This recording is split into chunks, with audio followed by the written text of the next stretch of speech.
Hello అండి, అందరికీ నమస్కారం. Welcome to my story Pushpavalli. మరి ఇంకెందుకు ఆలస్యం, పదండి కథలోకి వెళ్ళిపోదాం. అలా కిటికీ చేస్తున్న శబ్దాన్ని ఏమాత్రం పట్టించుకోకుండా మళ్ళీ నిద్రలోకి జారుకుంటాడు. కాసేపటికే మళ్ళీ టక్ టక్ అని శబ్దం మొదలైంది. మళ్ళీ మెలకువ వస్తుంది. కాస్త కూడా కళ్ళు తెరవాలనిపించట్లేదు కిషోర్కి. నిద్ర కమ్ముకొస్తుంది. కనురెప్ప తెరుచుకోవడానికి కూడా మొండికేస్తుంది. ఎలాగైతే మూసుకుపోతున్న కనురెప్పలను బలవంతంగా తెరుస్తూ ఆ కనురెప్పల ఇరుకులోంచి ఆ కిటికీ వైపు చూస్తాడు. కిటికీ గాలికి ఇంకా ఊగుతూనే ఉంది. మనసులో ఈరోజు వర్షం వచ్చేలా ఉంది, గాలి ఎక్కువగా వీస్తున్నట్లుంది అని అనుకుంటూ ఆ కిటికీని గట్టిగా లాగి రింగ్ వేసేస్తాడు. ఇప్పుడు మళ్ళీ హాయిగా నిద్రపోవచ్చు అని మళ్ళీ వాలిపోతాడు. వెంటనే కళ్ళు మూసేసుకుని నిద్రలోకి జారుకోవడానికి చాలా ప్రయత్నిస్తున్నాడే కానీ నిద్ర పట్టట్లేదు. పొట్ట బాగా ఉబ్బరించినట్లు అనిపించి ఒకసారి బయటకు వెళ్ళి వస్తే బాగుండనిపిస్తుంది. కానీ వెళ్ళడానికి మాత్రం మనసు అంగీకరించట్లేదు. అలానే నిద్ర పట్టకపోయినా బద్ధకంగా మంచంపై దొర్లుతున్నాడు. నెమ్మదిగా అరగంట గడిచిపోయింది. ఎంత నిద్రపోదామన్నా నిద్ర దరిచేరట్లేదు. ఇక బయటకి వెళ్ళిరాక తప్పదనుకుని, అబ్బా, నేను మనశ్శాంతిగా నిద్రపోవడం ఎవరికీ ఇష్టం ఉండదనుకుంటా. రాత్రుళ్ళు మా నాన్న పవలింపు సేవ కార్యక్రమం అయ్యేసరికి 11 దాటిపోతుంది. పోనీ పగలు ఆలస్యంగా లెగుద్దామంటే 6 గంటలకే మా అమ్మ సుప్రభాతం మొదలెట్టేస్తుంది. మధ్యలో కాస్త టైం అన్నా మనశ్శాంతిగా పడుకుందామంటే ఎన్ని ఆటంకాలో ఈ ఎదవ జీవితానికి అని నసుక్కుంటూ నెమ్మదిగా మంచం దిగుతాడు. నిదానంగా అడుగులో అడుగు వేసుకుంటూ వచ్చి పెరటి వైపు తలుపు తీయబోతాడు. అప్పుడు గుర్తొస్తుంది కిషోర్కి సాయంత్రం వాళ్ళు పుష్పవల్లి గురించి మాట్లాడుకున్న మాటలన్నీ. అప్పటి వరకు తన మనసులో ఏమాత్రం లేని అలజడి ఒక్కసారిగా మొదలైంది. ఎంతో ధీమాగా గడియ మీదకు వెళ్ళిన చేయి అమాంతం వెనక్కి లాగేసుకుంటాడు. ఇదేంటిది, చాలా రోజుల తర్వాత బాత్రూమ్కి వెళ్ళాలంటే భయమేస్తుంది. అయినా ఇందాక వదిన్ని అనవసరంగా పిలిచానేమో సినిమా చూడ్డానికి అని అక్కడే ఉండి అయోమయంగా చూస్తున్నాడు. బయటకు వెళ్ళాలంటే భయం, పోనీ లోపలికి రాలేని పరిస్థితి. ఏం ఉండదులే, చిన్నపిల్లాడిలా జడిస్తే ఎలా కిషోర్, కాలేజీకి వచ్చావు, ఇప్పుడు కూడా వాష్రూమ్కి ఒంటరిగా వెళ్ళడానికి జడుస్తున్నామని తెలిస్తే పరువు పోతుందిరా, ధైర్యంగా వెళ్ళు అని తనకు తానే నచ్చ చెప్పుకుంటూ గడియ తీస్తాడు. బయట చాలా చీకటిగా ఉండేసరికి కాలు బయట పెట్టాలా వద్దా అర్థం కావట్లేదు. అసలే భయపెడుతున్న మనిషిని ఇంకాస్త భయపెడుతూ వీస్తున్న గాలి కిషోర్ గుండెల్లో కాస్త దడ మొదలైంది. వికారంగా ముఖం పెట్టి గడప లోపలి నుంచే తలను కాస్త ముందుకు వంచి చుట్టూ చూస్తున్నాడు. చాలా భయం వేస్తుంది. వెంటనే వెనక్కి జరిగిపోయి, అమ్మని తోడురమ్మంటే అదే మంచిది, పొట్ట పగిలిపోయేలా ఉంది అనుకుని అడుగు వెనక్కి వేసి, వద్దులే, అనవసరంగా భయపడుతున్నానేమో, పగలంతా పని చేసి అలసిపోయి పడుకుంటుంది. ఇప్పుడు లేపినా మళ్ళీ నిద్ర పట్టదు పాపం. అయినా ఎప్పుడూ లేనిది ఎందుకింత భయపడుతున్నాను అని మళ్ళీ వెనక్కి తిరిగి చాలా ధైర్యంగా వేగంగా బయట అడుగు పెట్టేస్తాడు. ఇక చుట్టూ దిక్కులు చూడకుండా బాత్రూమ్ దగ్గరకు గబగబా నడుస్తున్నాడు. ఎలాగైతే బాత్రూమ్కి వెళ్ళి తన పని పూర్తి చేసుకుని లైట్ ఆఫ్ చేసేసి మళ్ళీ భయంతో కాస్త కూడా తల అటు ఇటు తిప్పకుండా వడివడిగా ముందుకు అడుగులు వేస్తున్నాడు.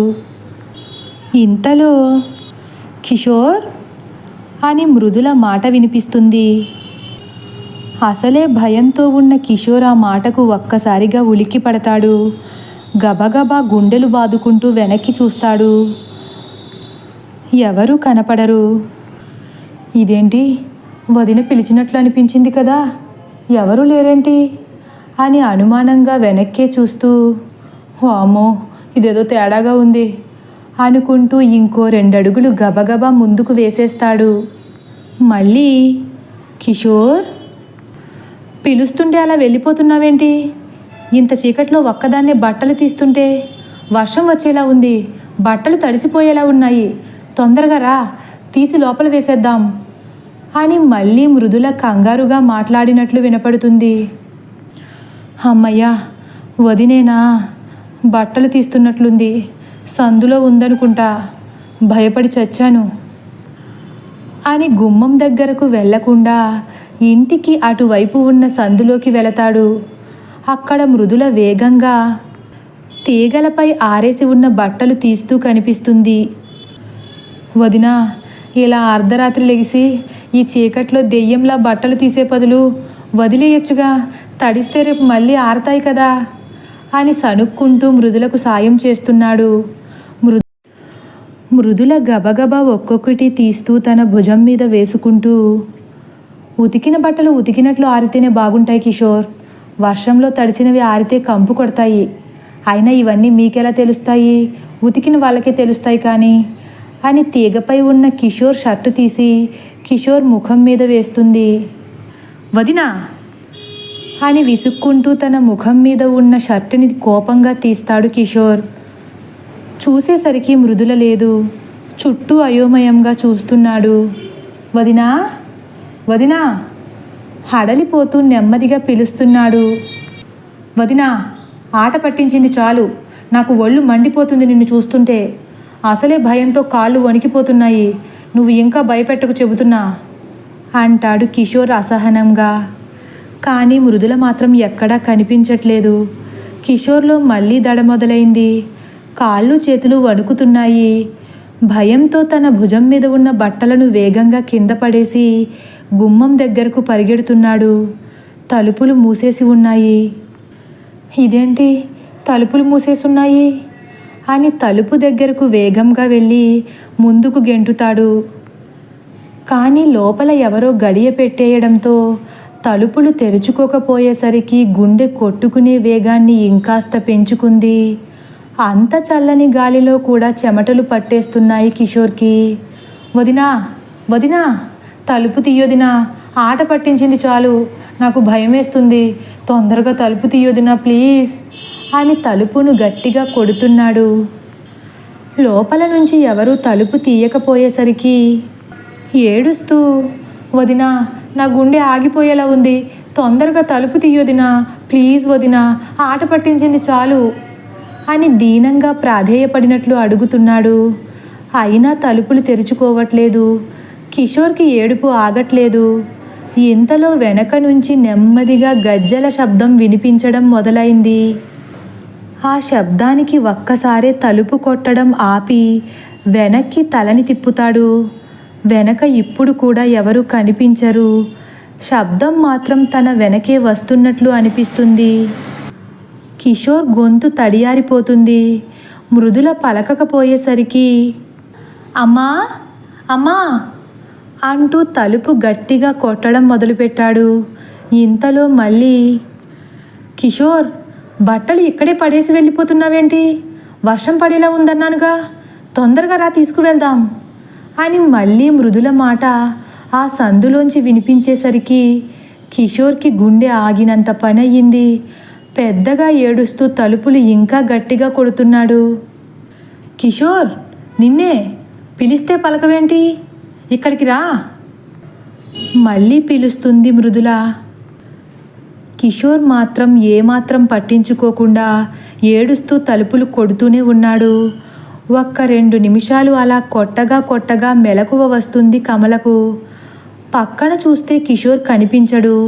వెంటనే కంగారుగా పైకి లేచి, ఈ పిల్లాడేడి, బాత్రూంకి వస్తే నన్ను లేపచ్చు కదా అనుకుంటూ నెమ్మదిగా పైకి లేచి బయటకు వస్తుంది. ఇంతలో తలుపు కొడుతున్న కిషోర్ భుజం పైన ఎవరో చేయి వేసినట్లు అనిపిస్తుంది. ఒక్కసారిగా భయంతో కిషోర్ కళ్ళు పెద్దగా తెరుచుకుంటాయి. గుటకలు వేస్తూ, వదినా నువ్వేనా, నన్ను ఎందుకు ఇలా అంతలా భయపెడుతున్నావు చిన్నగా అంటూ వెనక్కి చూడాలా వద్దా అని హడలిపోతూ వెనక్కి చూస్తాడు. వెనక ఎవరూ కనపడరు. కానీ దూరంగా ఉన్న చెట్టు కొమ్మ మీద ఒక తెల్లని ఆకారం కూర్చుని కాళ్ళు ఊపుతూ కనిపించింది. అంతే, కిషోర్ భయంతో పెద్దగా అరిచి కళ్ళు తిరిగి పడిపోతాడు.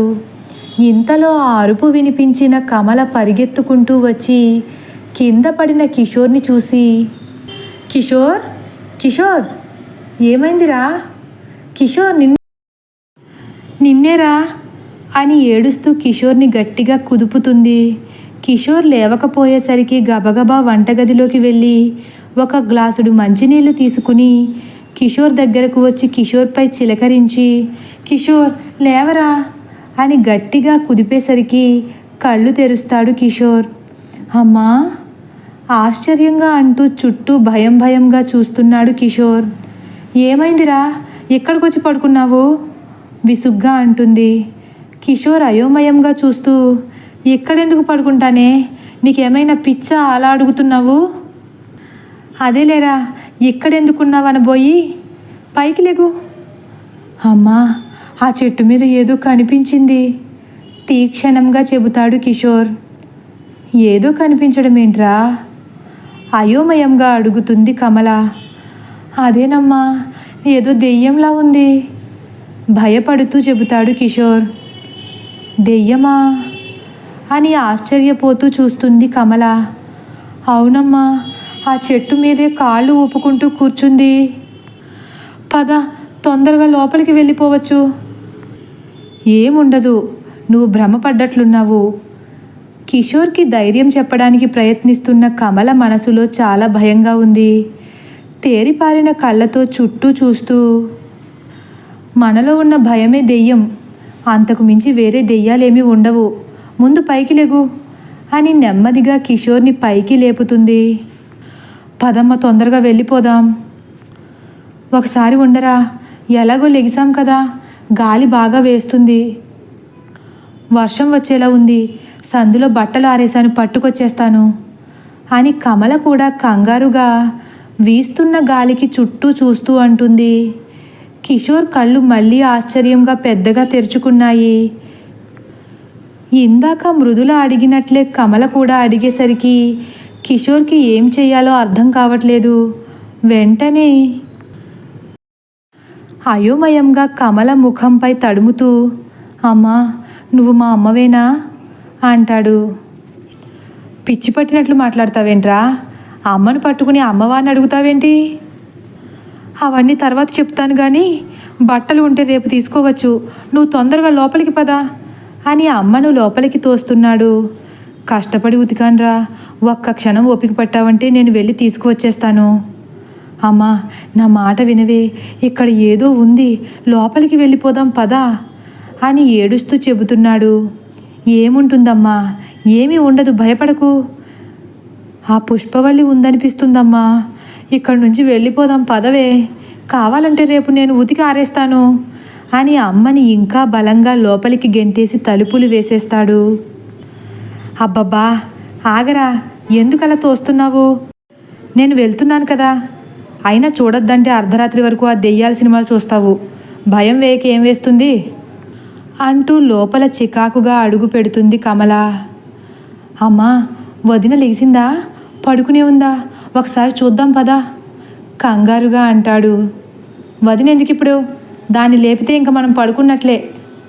అది కాదే, ఇప్పటి వరకు వదిన బయటే ఉంది, నాతో మాట్లాడింది, వర్షం పడేలా ఉంది, బట్టలు తడిసిపోయేలా ఉన్నాయి, బట్టలు తీద్దామని సందులోకి తీసుకువెళ్ళింది, ఉన్నట్లుండి మాయమైపోయింది.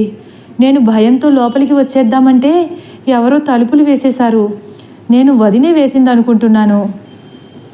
దాని బొంద, దానికి అంత బాధ్యత కూడానా? హాయిగా ఆదమర్చి నిద్రపోయి ఉంటుంది. ఒకసారి మీ వదిన పడుకుందంటే ఇంటి మీద పెద్ద పిడుగు పడినా కూడా మెలకువ రాదు దానికి, గాలికి లెగిసిపోయి బట్టలు తీసేయడమే. నన్ను నమ్మమ్మా, వదిన బయట నాతో మాట్లాడడం నిజం, నేను అబద్ధం చెప్పట్లేదు. కిషోర్ మొదటిసారి ఏడుస్తూ కంగారుగా మాట్లాడుతుంటే కమలకు కిషోర్ నిజమే చెబుతున్నాడనిపిస్తుంది. వెంటనే పుష్పవల్లి గుర్తుకు వచ్చినా ఏమాత్రం బయటపడకుండా, సర్లే, వదిలి లేసే ఉంటుంది, నిన్ను ఆట పట్టించడానికి అలా చేసుంటుందిలే, మంచినీళ్ళు తాగుదావా అని కిషోర్కి సర్ది చెప్పడానికి ప్రయత్నిస్తుంది. అలా చీకట్లో ఒక్కడినే వదిలేసి తలుపులు వేసి వెళ్ళిపోతే ఎలాగమ్మా? పద వెళ్ళి అడుగుదాం. ఆవేశంతో ఊగిపోతాడు కిషోర్.